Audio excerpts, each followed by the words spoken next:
নাই জুদাবু দুরুচু দুথন বুয়া নাই জুদাবু দুরুচু দুথন বুয়া 50 বছর 40 বছর 30 বছর 60-70 বছর মেহনত করে অক্লান্ত পরিশ্রম করেছে 60 বছরের ভিতরে তার তাহাজ্জুদ কাজা নাই, আওয়াবিন কাজা নাই, কোন নফল কাজা নাই, 13 তসবিহ 12 তসবিহ জিকির কাজা নাই। এত কান্নাকাটি করছে, দৈনিক রাত্রের বেলা তার মুসল্লা ভিজাইয়া দিচ্ছেন কানতে কানতে। এত মেহনত করার পরে আল্লাহ তারে দিছে নেয়ামত, ওই মুখটা এখন কইছে আল্লাহ এই সূরা তাওবা 119, ইয়া আইয়ুহাল্লাযীনা আমানুত্তাকুল্লাহ ওয়া কুনু মা'আস-সাদিকিন।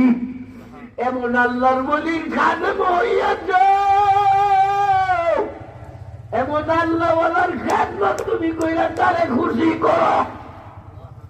সে যখন খুশি হইয়া যাবে একদিন দেখবে ঠিক আছে রেডিও তোরে আমি ব্লুটুথের মাধ্যমে তোরে আমি শেয়ারের মাধ্যমে ঢুকাই দিচ্ছি। বলেন সুবহানাল্লাহ। খামাখা কথা নাই, হাদিসে 3 নম্বর হাদিস বুখারী। নবীর জাহানদাদা দর্শিনে জিবরাইল আমি দেখো তকরীরে বুখারী, এরপরে তকরীরে বুখারী, নসরুল বারী, এনামুল বারী, এরপরে সাইদ আহমদ পালনপুরি যে উর্দু আরবি উর্দু সরাটা আছে, এই সবগুলো কিতাবে এবং মাশায়েখে চিস কিতাবে দেখবা এই ঘটনা উল্লেখ আছে। বাস শেয়ারের মাধ্যমে এক অন্তরে আর এক অন্তরে কিভাবে যে আদান প্রদান করা হয়। বলেন না সুবহানাল্লাহ। কষ্ট হইতেছে আপনাদের? সত্য করে বলেন, কষ্ট হইতেছে? তো কষ্ট যদি